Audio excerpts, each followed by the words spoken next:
Hello, my name is Kimberly Dutton, and today I'm with Lori Preston. We are interviewing Rosanne Shalf. It is July 16th, 2008.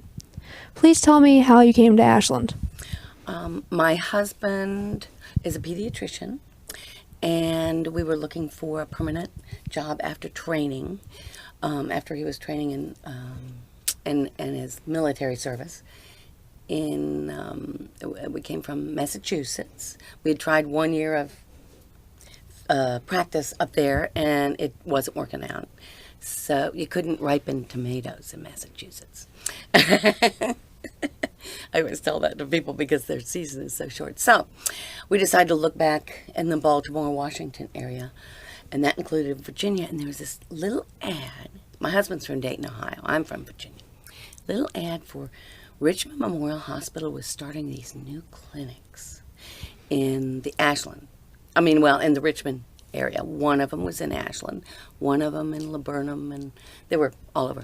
And so after having a lot of interviews that we didn't like, he said, let's try that one. I thought, oh, he doesn't know what it's like to live in Virginia. He'll never be able to deal with that. Well, we went down, and he fell in love with it. He fell in love with the people he was interviewing with, and I did too. And then once we decided we would come to Ashland, they showed us around Ashland, and, well, they actually avoided the railroad tracks.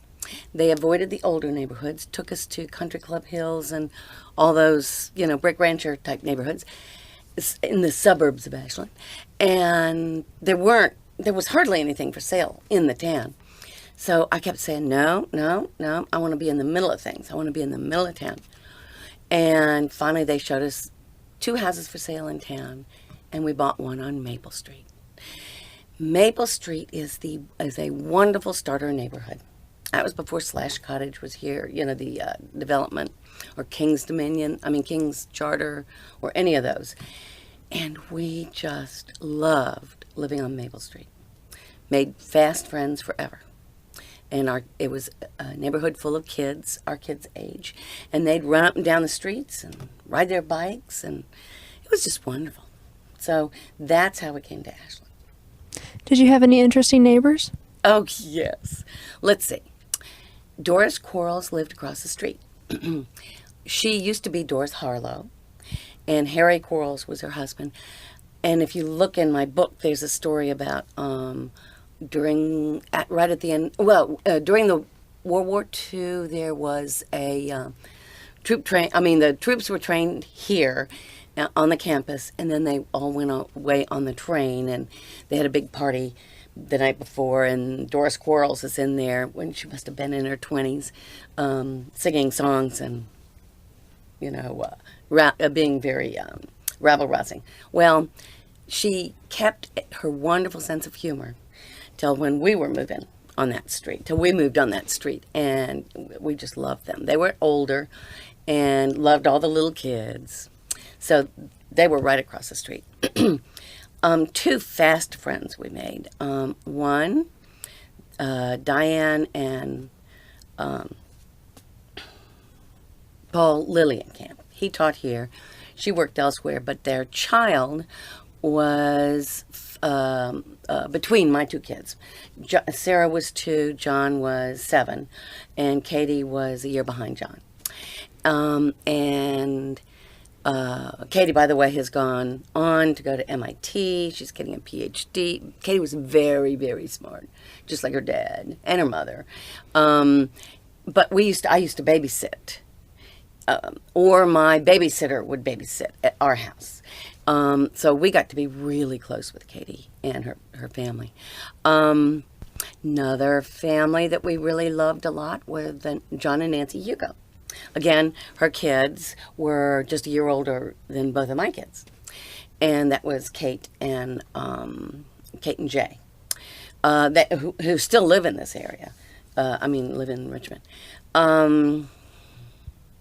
Another family were the Beverly and, why can't I remember his name? Beverly Monroe. And what was her husband's name? He taught chemistry here. I'll think of it in a minute. That's ridiculous. And their kids babysat for our kids sometimes. They were among the kids running up and down the streets.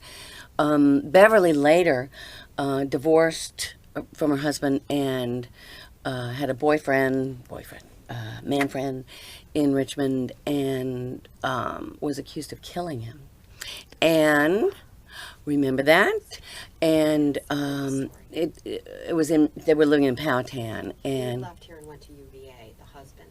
oh, He supported her. yes, oh, He yes. was behind her in love. Well, we all were. I mean, for Pete's sake. And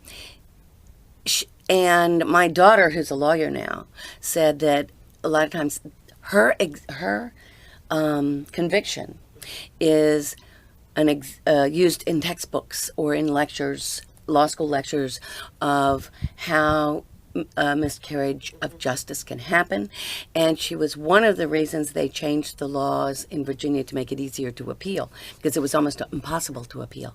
So she spent 8 or 10 years in jail before she was exonerated.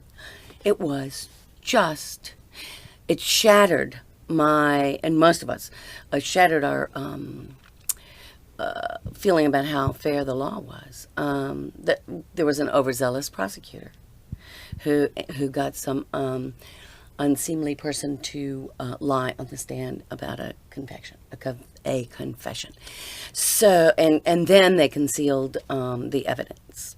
So finally, the Fourth Circuit Court of Appeals exonerated her, and my daughter said they never overturn a jury trial, and they did in this case. I mean, it was so bad. But, a big chunk of her life was taken away. But, okay, so that's one person, or two people. Wait, his name's going to come to me in a minute. Beverly.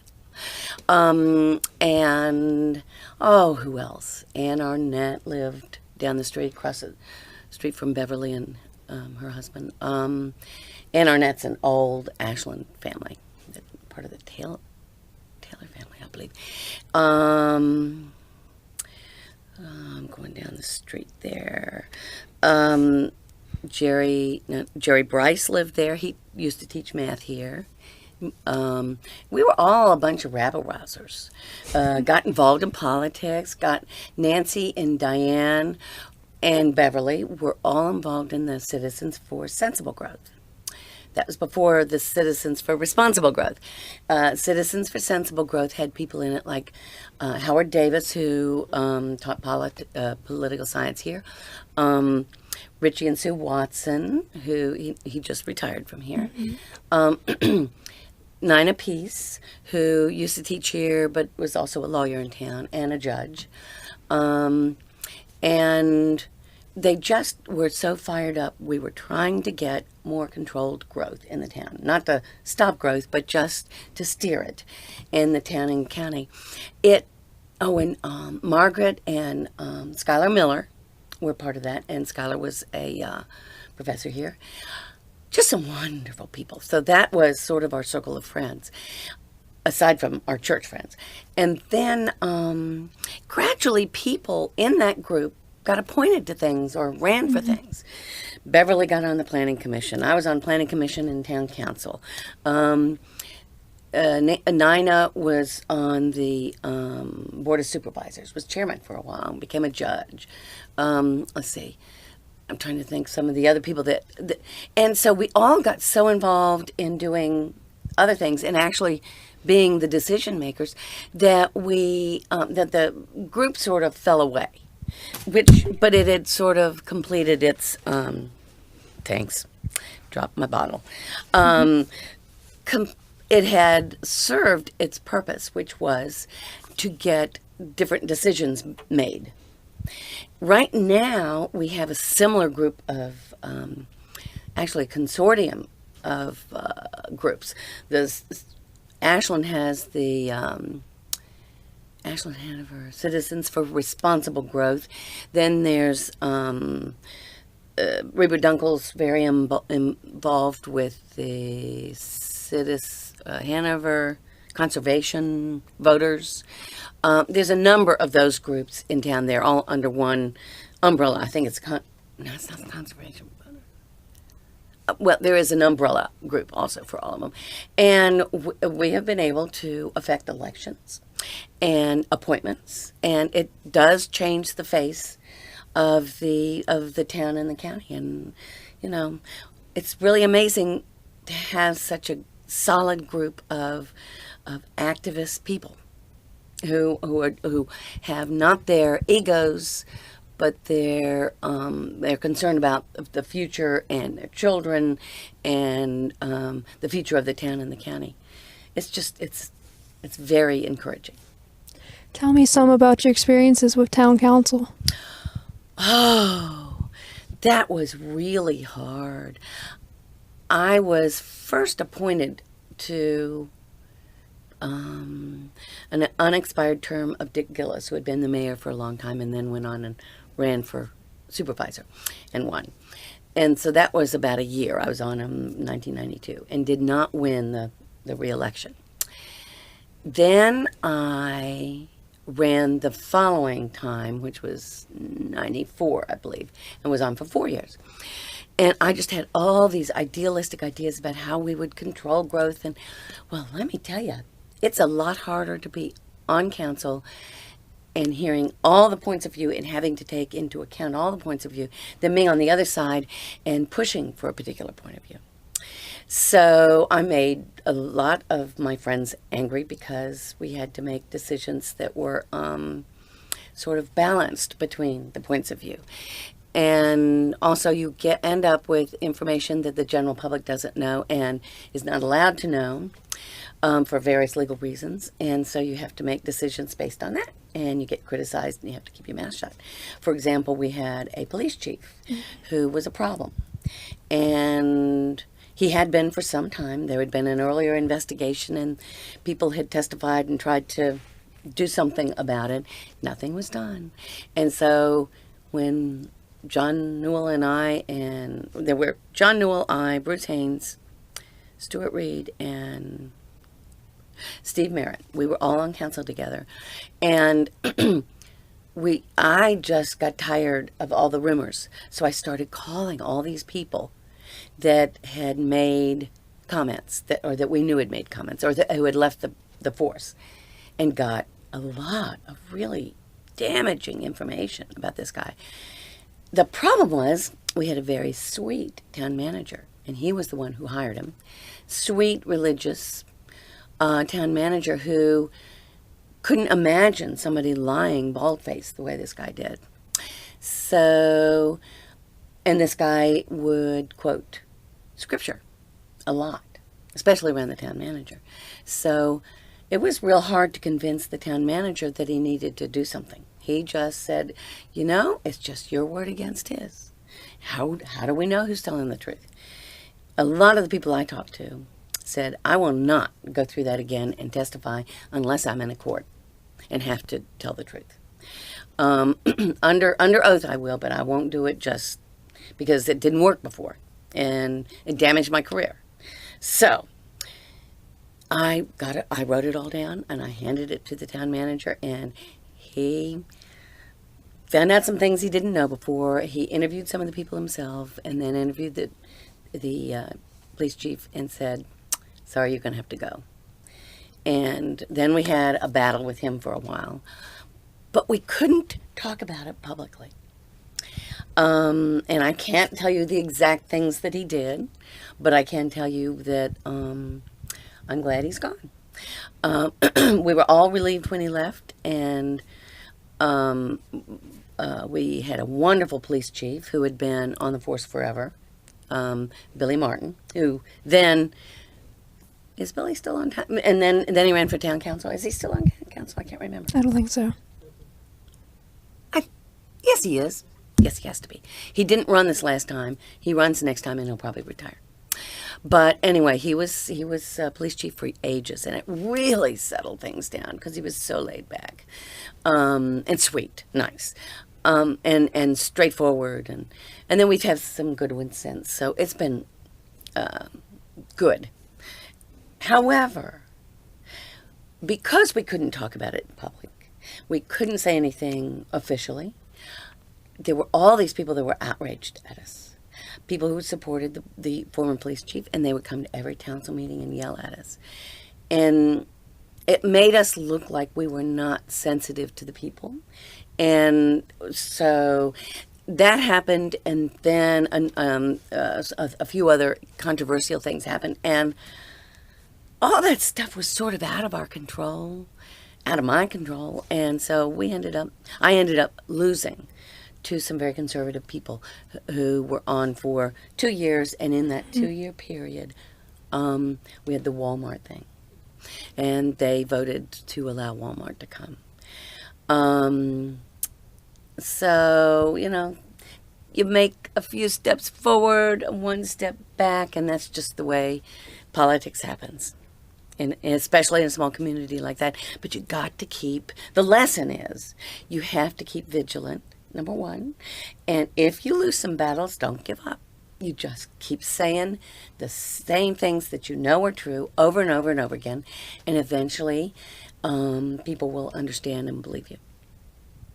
Tell me some more about the Walmart controversy. Well, actually, I lost the election. I was really discouraged. I just decided, okay, I'm just going to stay out of politics, period. And I watched as the Walmart thing went through the planning commission, and I started getting really worried about it. But I figured if I get up there and talk against it, that'll surefire make those people that beat me in the election vote for it. So I'm going to try to keep my mouth shut. Well, what really happened was the people who beat me in the election were pro-business. They ran on a pro-business, platform. It was Jim Moore and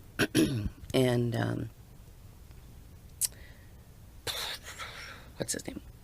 Tommy. I'm sorry, it's taking me so long. Tommy Herbert, old time Ashlanders, and Jim's a lawyer. Tommy's an insurance person, very young. Tommy's my children's age, but they ran on that platform. And when Walmart came, it seemed like for them, I'm sure from their point of view, a no-brainer. This is business. We should vote for it. Well, all of a sudden, we discovered that there were two kinds of businesses. There were huge conglomerate businesses, and then there were local-owned businesses. And the truth is that locally owned businesses enrich the community more because the money comes back. Any money they make comes back to the community, which is not true of something like Walmart. They have minimum wage jobs that they hire people for, and they have a big, huge, humongous building that they pay taxes for, but they don't, in the end, pay much taxes. It was a net loss to the town of Ashland because of the tax structure. We don't have very heavy real estate tax, and sales tax doesn't come to the town. So it was all the small business owners who gathered together and fought this. And then along comes a PBS documentary filmmaker. And he came to me because he was trying to figure out what the history of all this was. So I started giving him, the background, told him who all the players were and what all the drama was. And he loved it because he had been looking at Tappahannock and decided not to do Tappahannock, decided to do Ashland instead. And then he decided he needed a narrator. He's going to try to do it without a narrator, but it was too complicated. So he decided to use me as a narrator. So that's how I got involved. And and I really was going to try to stay out of it, but I couldn't not do that just because, number one, I wanted the information to be correct. And number two, it was our only chance. Embarrassing the town council was the only chance, and embarrassing Walmart in a very public way was the only chance we were going to win. In the end, we lost. However, we have the prettiest Walmart up in the entire region. They didn't get a big sign. They did have to do a lot of concessions. And when they inevitably abandon that building, which will do in 20 years, we will have a nice building when it's done. And maybe we can. The big issue with the Walmart was that that area, and I was on Planning Commission and Town Council when we decided that that whole area along the interstate was to be reserved for office park. And the argument against making that office park was, oh, nobody will ever buy it. It'll be 20 years before anybody's interested in that. We said, yes. And in 20 years, it will be in huge demand, and that's good. We're holding it for that. And once you put a retail thing in there, it sort of damaged, it didn't ruin, but it damaged that whole area for anything but big box retail. So that's why I was fighting it. That did not get in the Walmart video because he wasn't interested in the little ins and outs of local politics. He was interested in how people affect, number one, how people affect decisions, how ordinary people affect decisions, and number two, on how our exploitation of poor workers in other countries, how we actually, as consumers, affect the exploitation of workers in poor countries. And Walmart is an example of that. Plus, they pay their own employees very poorly, and they have poor benefits. Or they have all these wonderful benefits, but they are too expensive for the workers that they hire. Let's see, I'm trying to think. Anything else about that you might? What was the effect on local businesses? Actually, on businesses like the Ashland Coffee and Tea, and the downtown businesses, Cross's Market, the Caboose, the Iron Horse, all the businesses, family-owned businesses downtown, it had very little effect, except to make people value them more. For one thing, we're now on Route 1, businesses like Rose's, Ace, and the bigger grocery stores, time will tell whether Walmart had an effect on them. Ace, I think, will be more affected by the Lowe's that's coming, which I think was a bad decision on the part of my friends that are on town council. But I know how that is. You end up making decisions that afterwards you say, how did I make that decision?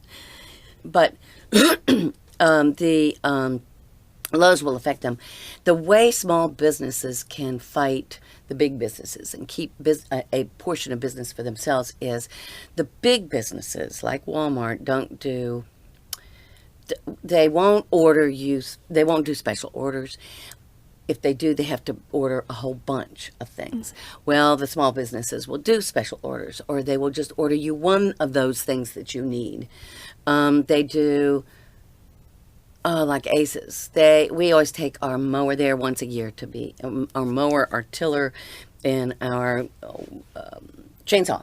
They oil it, they check the motor, they fix everything that needs to be fixed, and you know, and then when you go in there to Aces and you say, I need to replaster my bathroom. You know, got big cracks in there, and I need to get the right stuff in. I have never done that before in my life. So there's somebody at Aces who's done it before. And they say, well, you could use this and you could use that, but you might want, it's a little easier since you're inexperienced, you might just want to use this. And you wanted this kind of knife, and putty knife, and this kind of, and don't forget this, and they'll just put it all together for you, and they'll say, first you have to do this, and then you let it dry for 2 days. Then you sand it down with this sandpaper. It's really nice. And if you go to Lowe's and ask them that, they look at you cross-eyed. So that's the way small businesses end up competing with the big guys. And that's what Aces is doing. And Ucrops is doing. Ucrops has really wonderful items over there, sushi and all that kind of thing. they also, it's a wonderful shopping experience. You go in there and people are very nice to you. You go to Crosses and people know you. You can call Crosses, give them your grocery list. They will shop it for you and deliver it. So all those kinds of really detailed services are the way small family-owned businesses can compete, and that's what they're doing. And so far, that's working well. I don't know how Roses and Food Lion are going to live through this, but we'll see. And it doesn't happen right away. So, one thing, I'll tell you one effect.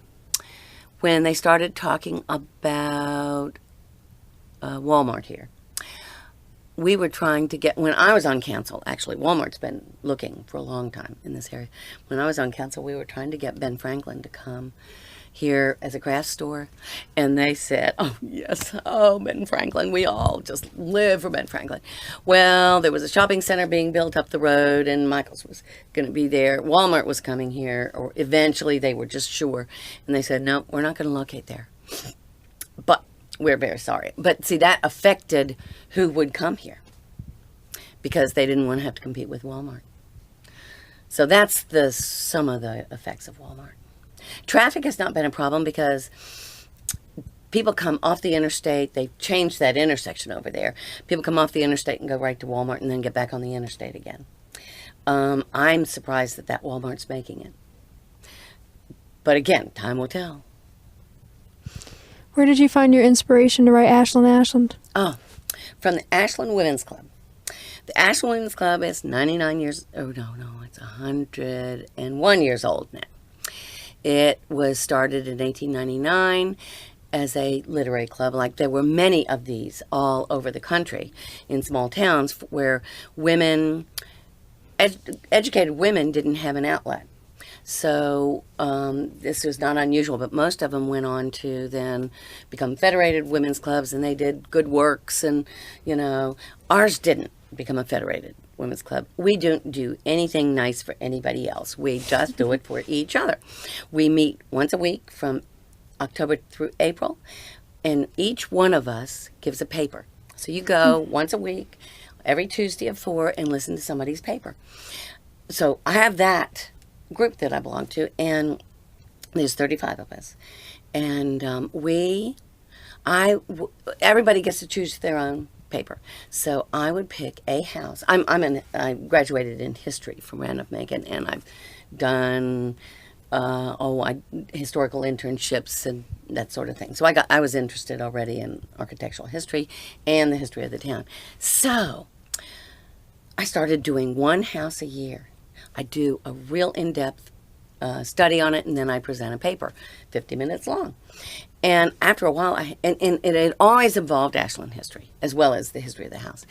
So after a while, I had like 15 or 20 of these, and some of the older ladies in the club, Dorothy Jones and Sarah Wright, would say to me, this went on for a couple of years. You've got to write this down. You have to write a book. This is the closest thing to a history we've got. You've got to do it. So I did. I thought I'd do a houses book, but I didn't. I thought, well, I can't do a houses book. I got to do a general history book first, because it's all out there, but it's part of it's in the newspaper, part of it's in these women's club papers, and so I just sat down and did it. And I never thought of myself as a writer, but I just sat down and did it. And I wouldn't have done it without Dorothy and Sarah pushing me, and without Dorothy help and Sarah agreeing to interviews. Nancy Hugo and my sister Eileen went over it word by word and argued with me about every word. And I found a publisher who let me do an index and endnotes as long as I wanted them, which, if you're doing a history like this and you want people to use it for a springboard for more histories, you need to have footnotes. And footnotes also were a way for me to, as I was writing it, and I didn't have time to really go in-depth research to some little aspect, I could put it in the footnote, or I have an appendix at the end that says further research might be done on these topics, because there was a lot of sort of unfinished research. So I just put a bunch of topics in there that people can do. Plus, I thought it would be smart to have an appendix with the Ashland songs, Ashland, Ashland, which is what the book's named after, and My Hometown are both in there. And then we have an appendix on every single one of the town elections that we have record for, of who was mayor and who was town council member. And that's just real useful information. Oh, and the census of, the total population. It was just fun to know that. And I use it as a reference a lot of times. And I am pleased when somebody calls me and says, "Can I use your book? Can I reference your book? Or can I use information out of it?" It's like, yes, that's the whole point. And I even got referenced in, what's his name? R.E.A. is his last name. He's a Civil War historian. And he references my book. So I'm real pleased with that. But I'm especially pleased when a high school kid or an ordinary person wants to do it. Who gave the most contribution while you were doing your research? Well, I used lots of interviews that Nancy Hugo and Sue Watson had done. And Sue and I did a whole bunch of interviews with a lot of people who were dead by the time I wrote the book. Charlie Stebbins was dead. Mrs. Let's see, who was it? Mrs. Cecil Cox's grandmother, I can't remember her name, was dead. There were a number of people who had died by then, but then we had these interviews. Some of them on tape and some of them written. And just so I was able to get some really early pictures of Ashland. And then Sarah Wright and her cousin Dorothy Jones and Louise Jones gave me lots. That helped me through the last half. I mean, from the 20th century part of it, I really depended on them. Trying to think who else. Oh, Robert Lancaster's books were wonderful. And the Herald Progress. All those, every time we had an anniversary in this town, when we were 150, when the county was 100, 200 years old, anytime there was an anniversary, there was a special edition put out, and it was just an entire newspaper on history subjects.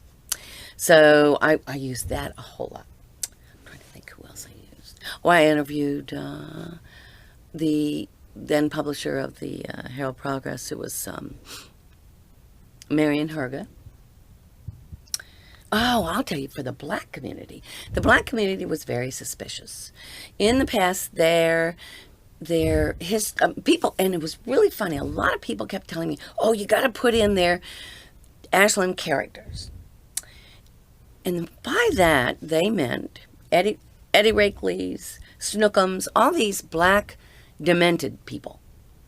And that was the kind of history that the black community had been subjected to. So I just decided not to do them. I do have a picture of Eddie Rakeley's in there, because it's a picture also of the Shiloh Baptist Church before it had brick on it. But I went to person after person in the black community and tried to get people to tell me the history of things. Finally, I found Inez Gray, and she is one of the most colorblind people I know, but she's also very proud of the black history, remembered growing up in Ashland. She was an older woman, and going to segregated schools, how that felt, and then her children growing up and going to integrated schools eventually. And she just said, I don't and in my interview with her, she would say things like, "I don't understand why people make such a big deal of race. It's over. It's done. And both the blacks and the white people need to get over the race thing. Don't bend over backwards to be nice to bad black people, and don't be mean to good black people. Just we're all equal, just treat us that way. She's sort of an Obama kind of person who says, let's go to the next step. And so she gave me the entire history of Shiloh Baptist Church, which was one of the earliest churches around here. And that gave me a lot of the black history in the town. So, I don't know. She was really important. Since then, they've got the Black Heritage Society, and the black community has really come together and sort of done their own research, and it's really been great. And we can all, but for me, for this history, I needed to incorporate it as the history of the town. And eventually, women's history and black history should be incorporated into general history. And social history needs to be. History shouldn't just be battles and political elections. It should be social history, economic history, and everything. So I really did want to incorporate blacks into there. The one thing I left out, aside from Nine Apiece, which I regret, and all the anniversary celebrations that we've had of the town, I left that out. I lost my train of thought. Wait. I was talking about Black community. the black community. What you left out? Yeah. Nina, that, and well, I'll think of it in a minute. I'm sorry. Have to come back to that. Can I write that down so I won't forget? Sure thing. I just have a quick Yeah, follow-up sure. question. On several of the interviews that the other students have done, Yes. when they asked about race relations in Yes. Ashland, many people have said, oh, we didn't have a race problem. Right. Oh no, they did. And yet, some of the interviews with the African American Mm-hmm. community have said, well, we weren't allowed to, watch football games, Yeah. obviously, and many of those other segregated activities. Yeah. What's your opinion on that? Well, yeah.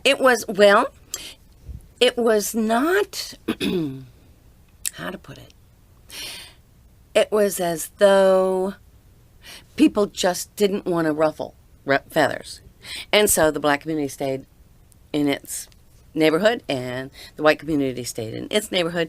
And now I'm talking about recent, and if you you need to interview Robert Grimes. He's another one of those. Black people who are real forthright. That he just tells you the way it is. I don't know if you've interviewed him yet, have you? Okay, he would be very good to interview. Is he related to Fran Grimes? Uh-huh. Okay. Are they brother and sister or cousins? But Robert is just really wonderful. He used to work at the college too. Let's see. But Robert will tell you that, yeah, we couldn't do these things, and especially as people came back from the World War II, because in World War II they integrated the army. It was for the first time, and they were treated as heroes in Europe and came back here, and they had to go back into that old place, and it was not comfortable. It was no longer comfortable, and that was what led to the race. I mean, and the civil rights movement. But some examples of problems in the past, aside from what the black community is going to tell you, which is very true, that they were kept in their place, and as long as they stayed in their place, that was fine, and there was no race riots. Okay, the 1908, I believe it's in my book. There was a race riot in town, and the way I found out about it was there was a newspaper article that was in the town minutes. And I could not find a newspaper article anywhere. And it was, I knew a rough date at that point, and I couldn't find what newspaper that was from. But it told the story in depth, and it told it from the white point of view. It was a very racist article. And the town council was very racist. But the thing is, that was the norm at the time. And if you were a person who believed that the races should be held equal, and that there should be integration in schools, and or at least equal education, you were not supported by the government. That's the way I look at it. You were not supported by the government, and people assumed the entire South believed in a block that, and it was not true that the entire South believed that way. Dorothy Jones is an example. She said that her family, her immediate family, her parents and her sisters and brothers did not believe that at all.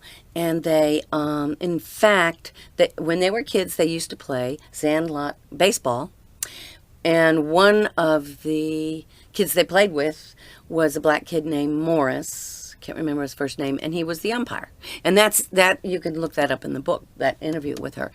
And when she went on to get her PhD and teach in South Carolina, she told me about the resistance she came across, but the people that she invited to, she taught sociology. She invited to that school in South Carolina, Winthrop, and some of the black people, just trying to open the minds of her students. And she would get her students to go out into the field and actually be with some of these very, very poor black and white families. So, because her students, of course, came from middle class and upper middle class white families. And so that they could get a feel of, why is it that these people are poor? It's not their fault.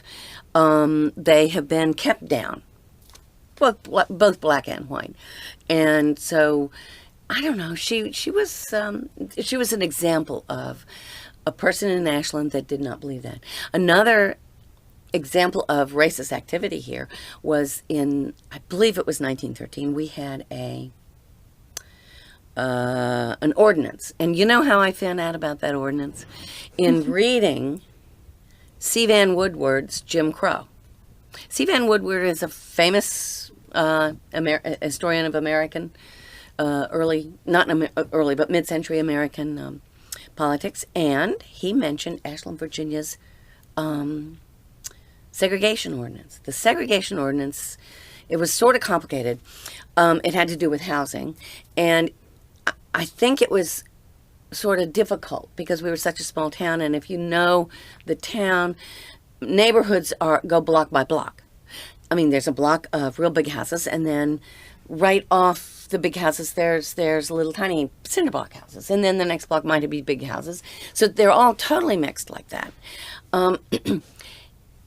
The ordinance said that if a person wanted to build a house on a certain block, and the majority of those people on that block were white, then a black person couldn't come in. On the other hand, a white person couldn't build in a black neighborhood, in a similar black block. But it was block by block. Is that odd? But they were thinking in terms of neighborhoods, and they were thinking small, like we are. We are small.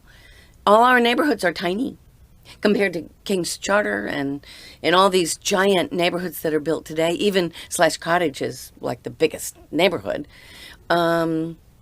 So, and I like to tell people that in Ashland, nobody lives further than 2 or 3 blocks from a person who is extremely rich or a person who's extremely poor. And if you think about it and go around Ashland, and I have when I've campaigned for town council, that is so true. Because the neighborhoods are tiny, block by block. Well, this ordinance was block by block, but there was, on town council, there was support for this, and they passed it. And I think the person who introduced it was Hall Cantor, who was a professor here at Randolph-Macon. So it had to have been acceptable among educated people. And now another example of the anti-racist part of Ashland was, in the book by Cheenery, he's the person who was brought up in Ashland or nearby, and he went on to become editor of Collier's in New York. He describes, and you need to read that, that's also, I think, in the book, he describes how you felt How, as a white Southerner, you just assumed that this was the way things were, that you discriminated against blacks, and you didn't see it as discrimination almost. And he describes how you did it in detail. If he was a clerk of the voting registrar, and how they skewed the little tests that they would do for illiterate voters. They skewed it so that the blacks couldn't possibly vote, and the whites, no matter how illiterate, were able to vote. So as he was growing up, I think he went to Randolph Macon, and he asked, the lawyer Hill Carter, who was right over here where the post office is today. He lived there. He asked the lawyer Hill Carter about lynchings. And I think it involved, he was in one of the literary societies, and he had to take a pro or con position on lynchings, whether it's good or bad, and how it was an odd debate. But in his discussions with this Hill Carter said, no, lynchings are really bad. Everyone, no matter who, deserves a trial. And lynchings deny a person a trial. The public deserves a trial. So, and I'm sure Hill Carter would not have, was it Hill? Well, lawyer Carter would not have approved of his children marrying black kids or even going to school with black kids. However, he did have a sense that the law applied to everybody. And so that was, in a sense, that was a positive move. Another example of these people within our society that were pro-black or pro-equality, the longtime president of this college, Dr. Blackwell, made a wonderful, lots of people don't even know this, but it's in the archives here. He made this wonderful speech to a bunch of black educators and said, there will be a day when all our children will go to school together, and that it will not be an issue. And when I read that, chills went up and down my spine. I just thought, nobody has talked about him like this. He was an integrationist, and that was, when was he president here? 1920, and it was from the 20s through like the 50s. Yes. That was right the height. He was co-chair of the Virginia Commission on Interracial Cooperation. Yes. I think that was the speech he was making. Mm-hmm. And nobody talks about him in his biographies about that way. I think people were embarrassed about it. And just this strong leader. So there were a lot of people that were like that. And they talked among themselves, but they weren't supported by the government. What the civil rights movement did was move the support away from the segregationists to the integrationists, and that's why we have what we have today. And I lived in Alabama. I not only lived in Virginia, but I lived in Alabama. So when I was growing up, I saw segregation at its worst. And Dr. Blackwell was an integrationist during the 1920 to 50 period, and that was the height of racism, acceptable racism in the South. Racism didn't really come about. Pre-Civil War, there was not as much racism as there was after, and much after. Right after the Civil War, there was not. It sort of built, after the 1870s. So, and that's what C. Vann Woodward was saying. And it was like 1913, 1916 before even Ashland got a segregation ordinance. So it was not codified until much later. So anyway, I'm very proud of our president. So. Both the building of the college, the Wash Frank Hall, and the town hall are depicted on the town seal. What do you think that has to say about town-gown relations? That the town needs the the college needs the town. And when the town stays cute and pretty and controlled growth, and it benefits the college.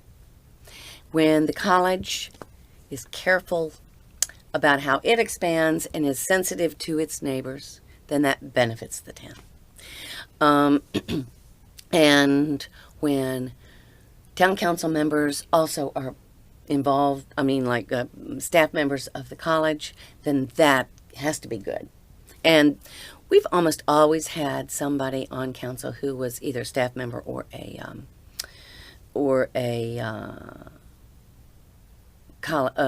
professor. There was a hiatus probably in the 60s, I think, when they weren't. And there was a big breakdown of town-gown relations. And there were problems like with rednecks who would come and beat up some of the college boys. And, I'm sure the college boys were not all that sensitive to the neighborhoods. And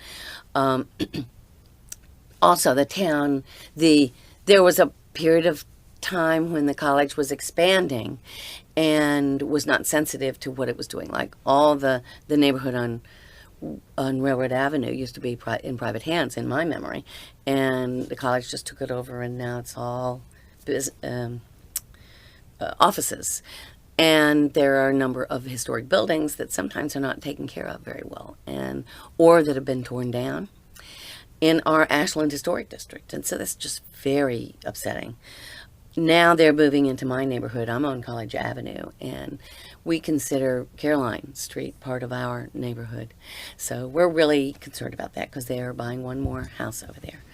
And we've already met with Dr. Lindgren. It had to be a very difficult meeting for him because we consider him a neighbor and a very sweet guy, but and he handled it very well, but we're just concerned.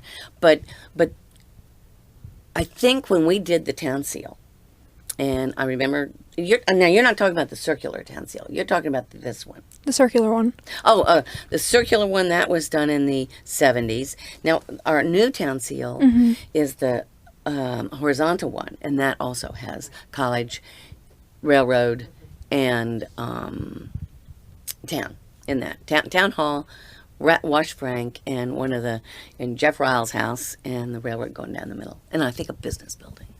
Can't remember, because we were trying to incorporate everybody.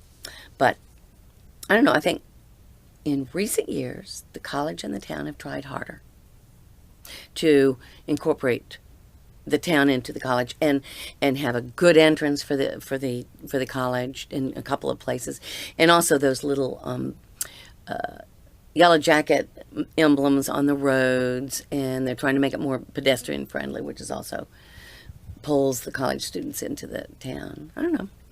It's much better now than it was when we first came here, and I came in 1975. So, What was college like for you when you attended here? oh, it's weird. I was the oldest. See, Greg Doherty called me the oldest living undergraduate, which I was. I was 30.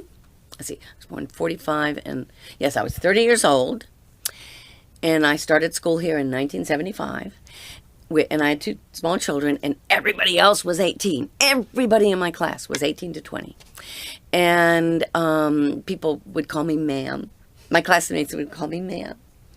Yes, ma'am, if I'd ask them a question. I even got invited to beer parties.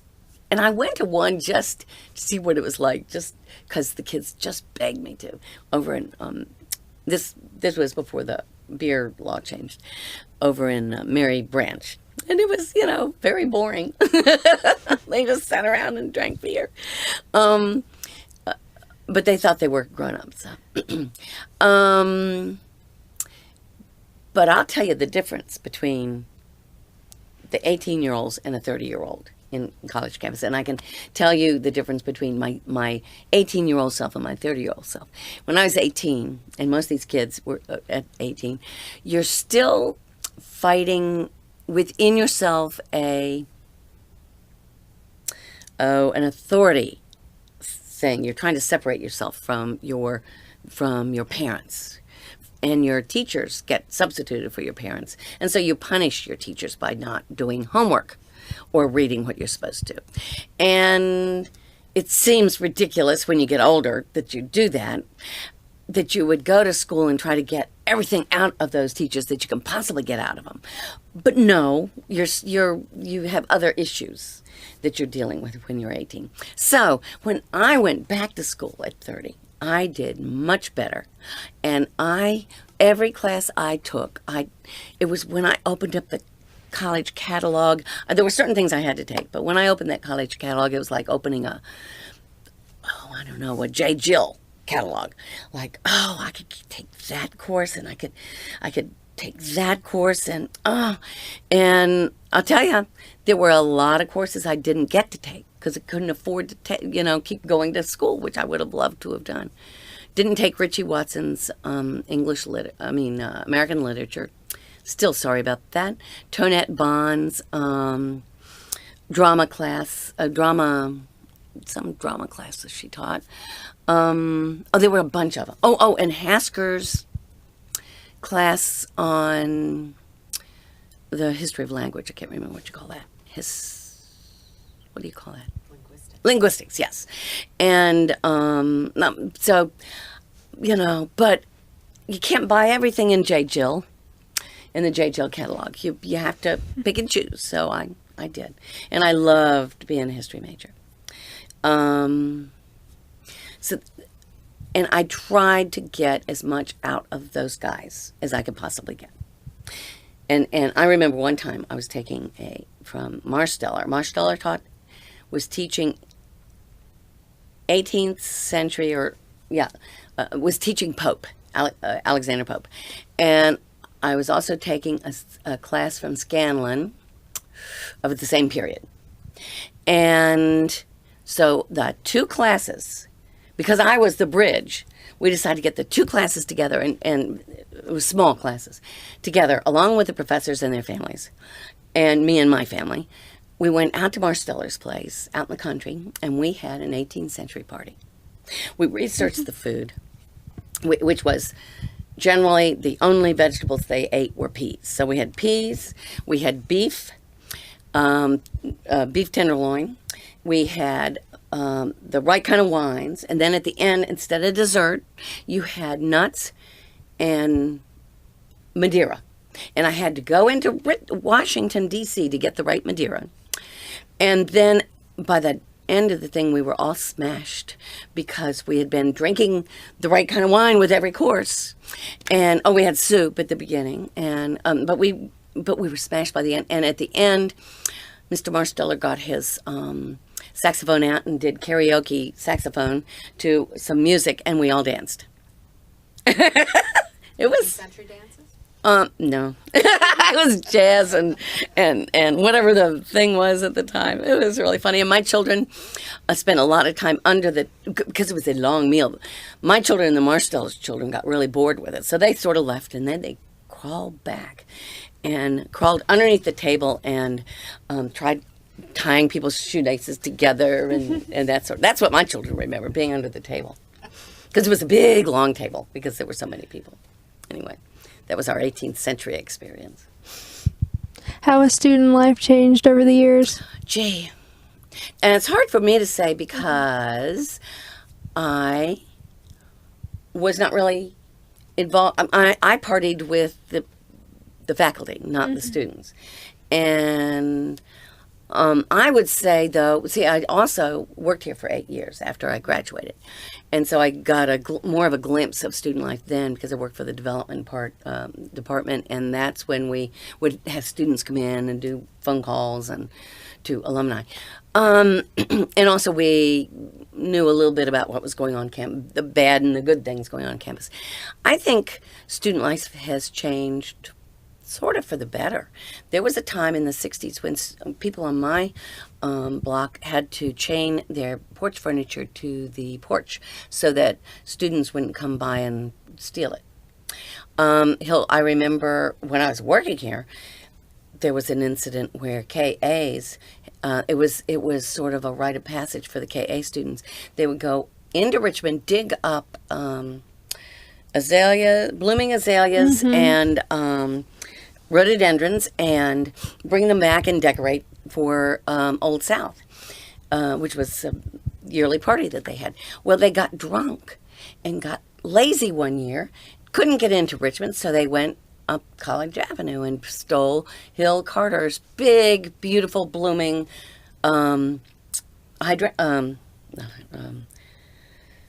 there's azalea and rhododendron, and brought it back. Well, I mean, that was a really dumb thing to do. So that kids got caught. Hill Carter was very gracious and said that in the future, come up and down College Avenue and ask for contributions. We'll give you monetary contributions. You can go to the Ashwood Gardens, which didn't exist then, but garden store, and buy what you need. You don't have to dig it up. Of course, that wasn't half as exciting. Nobody came after that and asked for contributions, but they didn't steal bushes anymore. But so there was that kind of they called it ripping off. It was like a way to fight the establishment. It was an outgrowth of the 60s. Okay, you don't have that mentality now. I don't know why. I feel very safe in this neighborhood. You don't see as many drunk kids around. When we first moved to College Avenue in 84, it was a big problem. Kids walking up and down, screaming and yelling and throwing up in the street. You don't have that anymore. Part of that is the education about alcohol, although I think the law is very, very bad. I think it is bad to have the law at 21. I think it needs to be at 18. It's an easy break when you go to college, and then then you got them in college, and you say, this is the way you drink responsibly. They get to see professors drinking responsibly, except at an 18th century party, but they get to see people drinking responsibly with a meal at a social gathering. But now you can hardly have a social gathering with just a little wine and invite students, because most of them can't drink. And that's supposed to be a bad example. And it's just the law is a bad law. And if you go to Europe, that's not the way they do it. And they don't have any more drunkenness they have much less drunkenness than we have on college campuses. But anyway, I see less drunkenness. When I was working here, there was a student who, Fay was his last name. He was a sweet kid from Northern Virginia. He drank till he was unconscious every weekend. And students would, get him back to his dorm room. One night, he ended up on Route 1 near the roller mills, hit by a truck, killed. Nobody knows how he got down there. I think it was probably some fraternity people doing it as a joke. Those kids now have to live that for the rest of their lives, that they contributed to this death. Oh, he had no clothes on. It was an old trick that people used to do to freshmen, was to take them over there, strip them, and then they had to get home somehow. Yeah, it was hazing. Oh, there's no hazing anymore. Not as like it used to be. Not dangerous hazing like it used to be. Like making people chug a fifth of whiskey, which is lethal. So that's changed. So I don't know. I see more kids out in the community doing stuff, working for poor people, and I don't know, doing stuff. We have a lot of students that come all the way to St. Anne's. Used to, the St. Anne's students, the Catholic students would come right down the street. Well, because St. Anne's now, the old St. Anne's belongs to the college. And when we started going there, that's where we went. But then we moved several blocks away, and students still come. And we have some really good students that we're trying to talk into joining our choir. But we have a presence there too. So I guess the change has been for the better in general. Now, when you first came to Randolph-Macon, Yeah. the school had only gone co-ed a few years earlier. 1971. Yeah. Did you see much residual backlash against women here? Oh, yeah, because I came in 75. 71 was that the first graduating class? I think that was the first time women. So by the time I was there, there'd only been one graduating class with women in it. Yes, there were some professors that were uncomfortable with women. I mean, they got used to it. And some of it was students assumed that they had objections with women, especially Hasker and Scanlon. They always blamed for being anti-woman. Hasker, Scanlon, and who was the logic teacher, still teaches. Maybe he does. But smoked a pipe. Smokes baby's bottom tobacco. And he lives right over there on, and he's best friends with Hasker and Scanlon. Let's see. He's a bachelor. Oh. Okay. He lives in College Park. I'll think of it in a minute. Oh, shame on me. He was my logic teacher. But anyway, they were supposed to have been harder on women than on men. But as a 30-year-old sitting there in class, I didn't see that.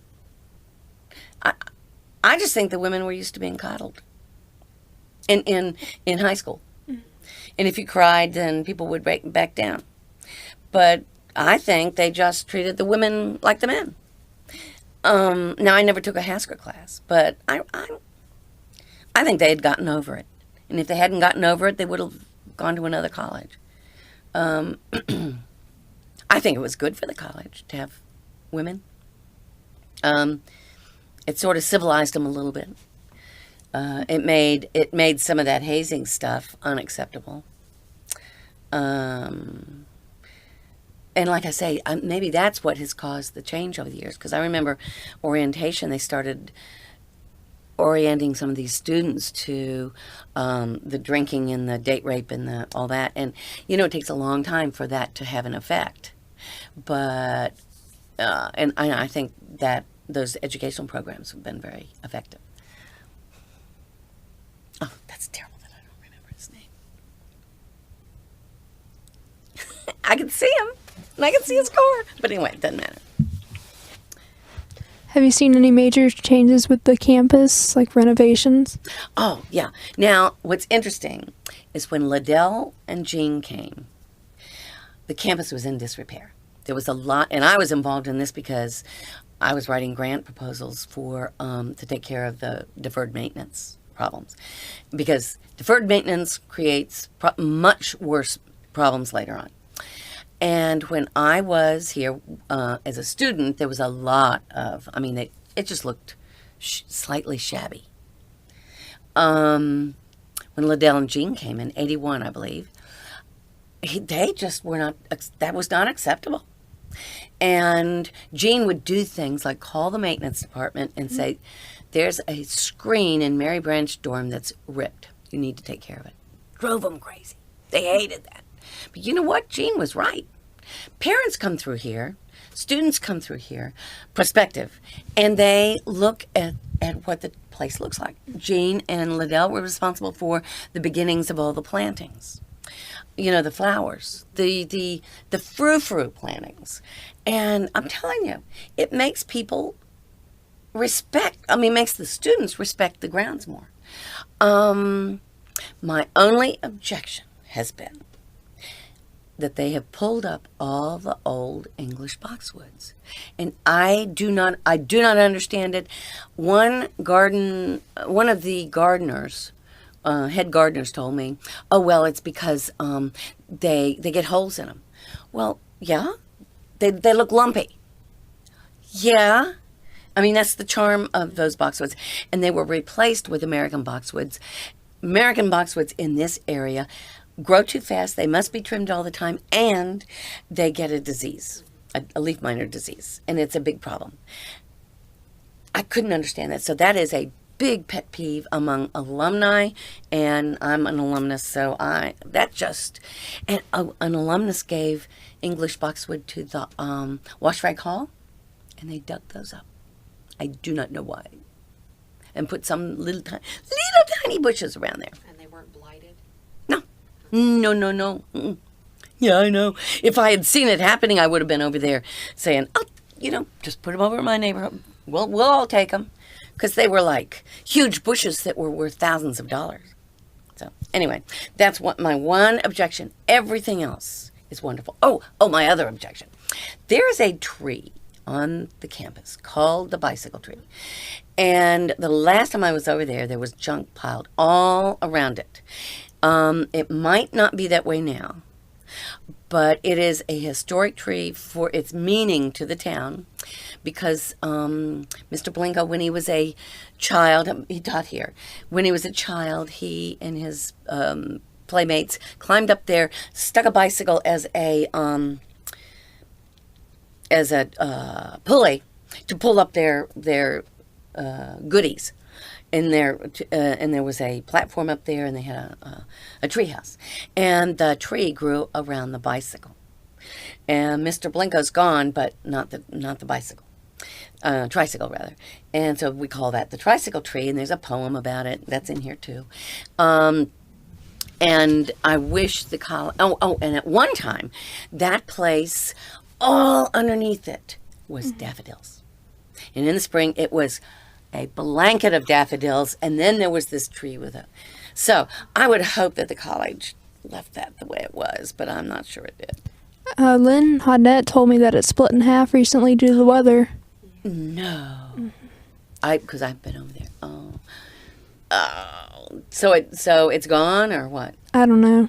Wonder if there is a They can save it, but I don't know.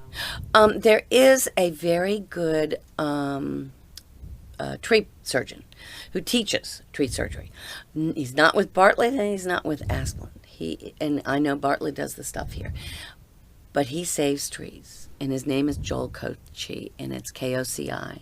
He has his own, it's ArborCare, and he's very hard to get. However, if Nancy Hugo asked him to come, he would come, and it probably would make Bartlett mad, but he would save it if it's possible. So if that helps any, he's different. He's if you have him over to do your trees, he will. You say, "Oh, trim it up here because I need one light here," and he said, "No, that's not good for the tree." So he's a tree advocate too. So, anyway. What about the presidents of Randolph-Macon College? Do you have any interesting stories about any of them? Oh, my favorites have been Liddell and Jean and Lindgren and Cheryl and Bob.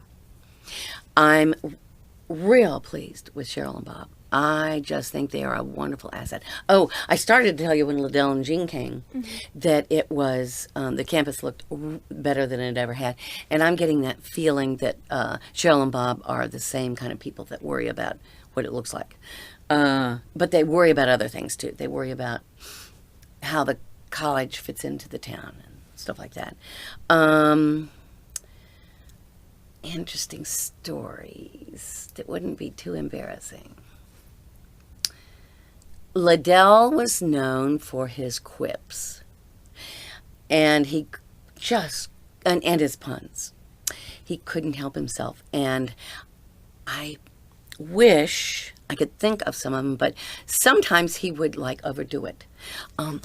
Michael Carter should have some stories for you that of some Liddell-isms.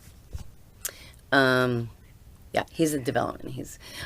He should have some good Liddell-isms, and George Brown Oliver should. So ask him specifically about Liddell-isms. He sometimes would offend people, but he was just so sweet that you couldn't really be mad at him for long. Plus, you didn't want to get to anybody else who was a punster next to him, because then the whole dinner conversation would be puns. It would be a ping pong game of puns back and forth. But anyway,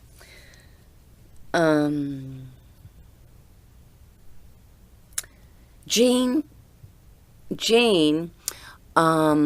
was the first generation of a president's wife where they didn't just stay home and serve everybody. She had taught business in all the schools where he had worked, because he had taught English. And so she was a professional woman, and it was real hard for the trustees to get used to that. She wrote an article, actually, about how she was having problems, or how new presidents' wives were having problems fitting in, being a professional as well as a wife.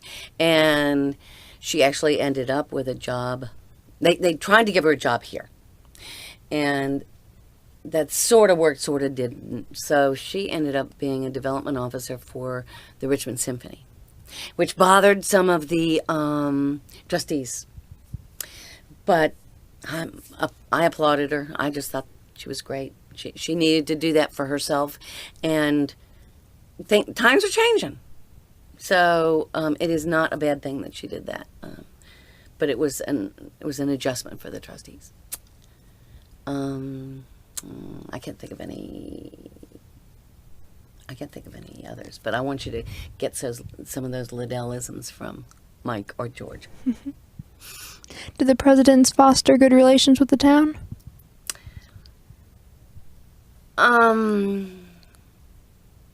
I think Luther White had problems with the town a lot. He was a well-meaning guy, but I don't think he understood the impact of the town and the college.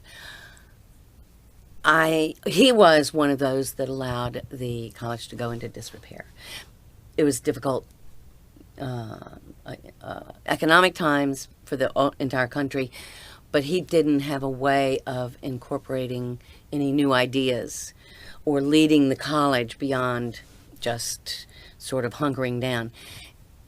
And he and the college became very insular at that point. There was no, actually, as an example of that, there was no entrance to the college. There was no official entrance. That one that's out there by the railroad, the original entrance, that didn't happen until Liddell and Jean came. The Welcome Center, that didn't happen until Liddell and Jean were here. Those entrances, Liddell and Jean, that's one of the things they said. Where's the entrance? It was so insular. It just looked inward. Now, during that Luther White era, the college was in such financial difficulty, they were within a squeak of closing. We thought they were. The community really realized that? Oh, As bad as it was? Well, we did, because on our block, on Maple Street, there were a lot of professors, and we used to sit around talking about whether it was going to fold or not. And how the way the college dealt with those times was, instead of using innovative ways to attract more students, or they'd just been used to students flocking to them, and they could be choosy. Well, it turned around on them. They started being frugal in other ways, like with energy and stuff.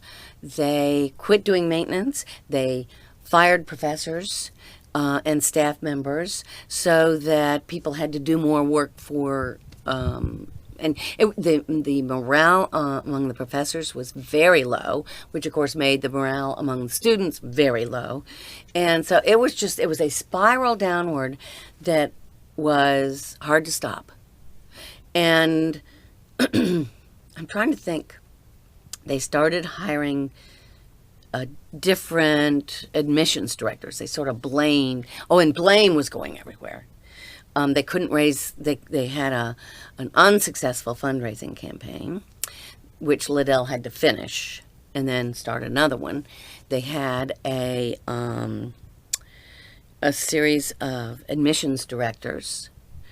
That, I mean, we had one admissions director that was sort of treating us like wanted us to be like a community college where you just admit everybody and have programs for just the whole world, which, after school programs and after basket weaving and that sort of thing. He didn't last very long, and finally John Conkright came. and he was very good for the college. He's still here, right? The president's assistant. Oh, good, good. Well, he was one of those that was just very, very good for the college. One of the things they did to turn the college around was to have focus groups, surveys, and have a private company come in and do some of these things.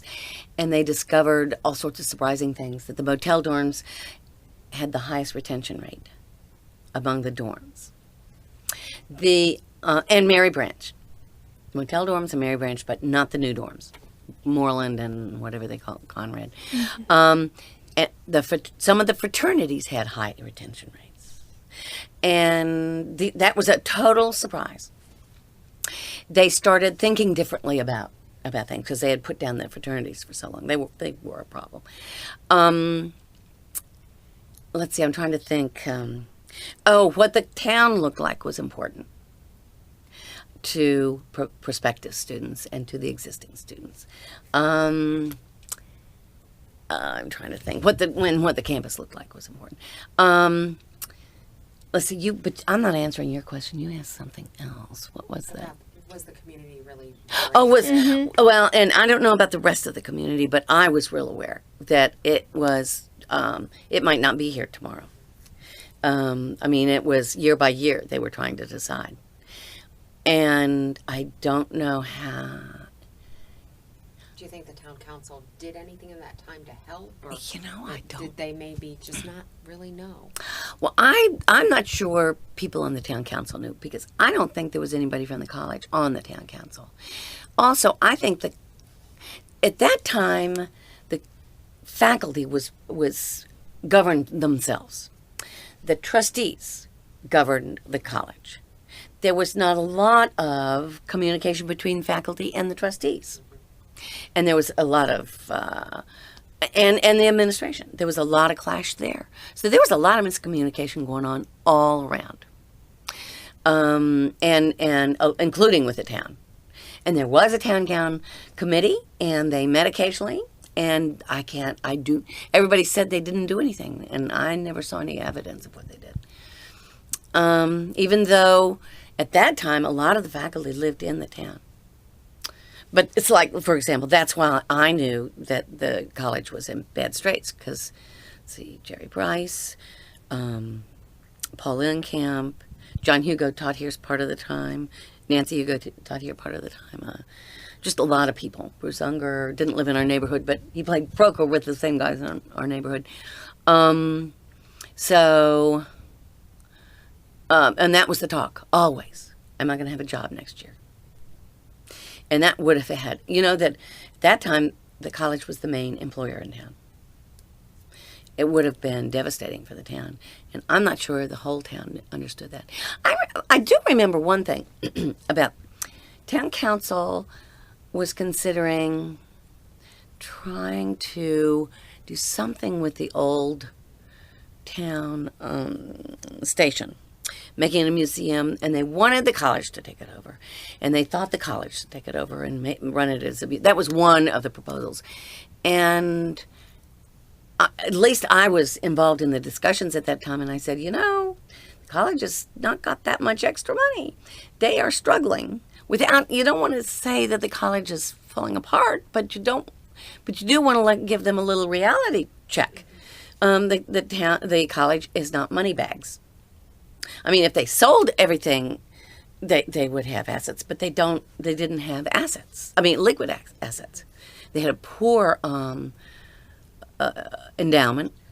The endowment was almost non-existent. Everything was dependent upon the tuition. And so, there was that kind of misunderstanding, disconnect there. But there was misunderstanding going around among everybody. And I don't know how it got fixed, but it did. I don't know if it was Liddell coming on. I think Larry Blanchard, a trustee, had a lot to do with it. Trying to think. Well, at least I saw Larry Blanchard turn things around, because he was assigned to the development people. And so we saw him a lot. And he was an amazing, energetic person who sort of saw the overall picture and the problem and just went at it. He's no longer alive. Too bad, but what a great, exciting person. When he came, we knew things were changing. But by then, I was working for the college. That was like 75. That was 6 years after I started. And the real discussions about will we fold or not were in 1975, 76, 77, right around in there, when I was a student. And most of the students, I don't think, understood that. But they understood low morale, but that was it. But maybe you'll have to talk to some other people about what turned that around. It might just be Liddell coming. Yeah. You mentioned that you worked for the college. What did you do? I was in the development department. I did grant writing, and I did research on potential donors. And we, for example, when a freshman class came in, we'd sort of look at all the parents and grandparents and see who needed to be researched and approached for a gift, which they had never done before. Well, one woman had done it before me, one or two. I mean, but it was a relatively new concept. I used to do a newsletter for the faculty that told them about grant possibilities, for research. And help them. There were some faculty that were not familiar with grant writing and how to get grants, so I would help them with that. But I wrote most of my job was writing grants for the development office, sort of the overall grants, and building, getting building money and getting endowment money and stuff like that. And we used to have a retreat every year. We'd go away for a weekend, and we'd all decide on our goals for the next year and look at our past goals and divide up jobs, because there's always extra jobs that need to be done in the development office. For example, when we started that second campaign when Liddell was here, when Paul Yockey came,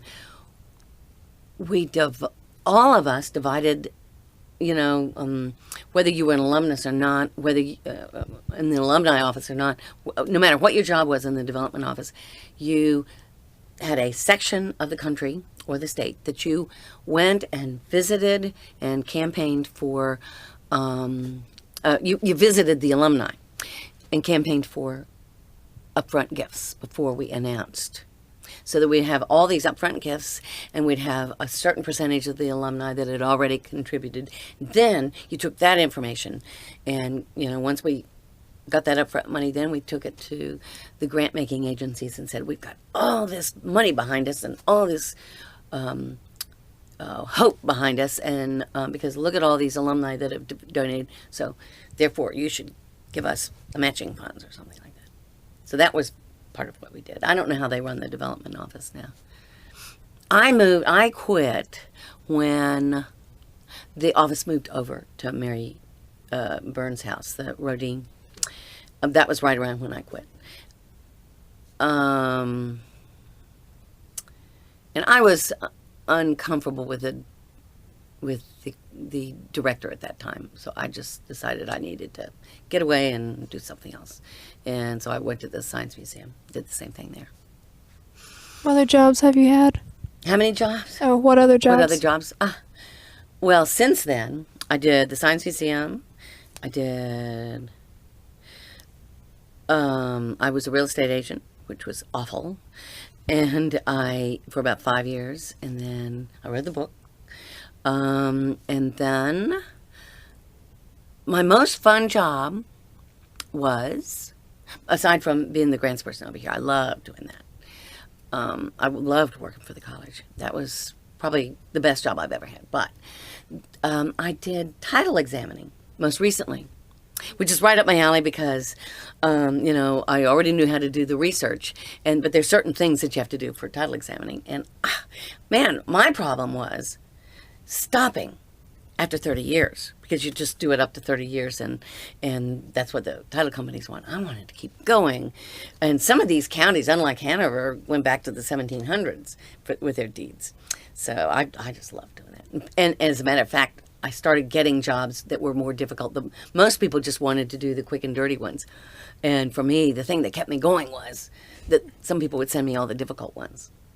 So I loved doing that, going to all the courthouses. And I learned a lot, but as soon as I turned 62, I decided I would back off and do more history and get my Social Security, which I'm doing now. And I hope to work a little bit for the college archives, and I hope to write, Dale and I are going to try to write a houses book. Yeah. The thing I started to do in the first place. Jobs before I was married, and in my early career, let's see, I must be a jack of all trades. I was a secretary or clerk with the Navy Intelligence Department, which I think is sort of a cover for the CIA. Now that I look back on it, I worked for a bank doing, in the old days, they had these machines that you added up a person's, you had each person had a group of accounts, and when the checks came in, you'd type on this machine, you'd add up the, automatically add up all their checks and the balances and all that. And then you had to call people when you called people when there was an overdraft and say, did you know you have an overdraft? And they get the money in right away. Isn't that funny? And then I worked after we got married, I worked for the emergency department at Johns Hopkins University, where my husband was going to school, which was very exciting, very stressful. But I love watching ER and those and those doctor shows, because ER is the closest to what it was like. Jerry can't stand to watch it because it was too stressful for him. And then I went to the private patient clinic at Hopkins and worked for a pediatrician, researcher, dean. All those doctors had many jobs, but he also ran a private patient clinic, for a pediatric private patient clinic. But I did all that part-time because I had a child. And then when we came here, I right away went to school.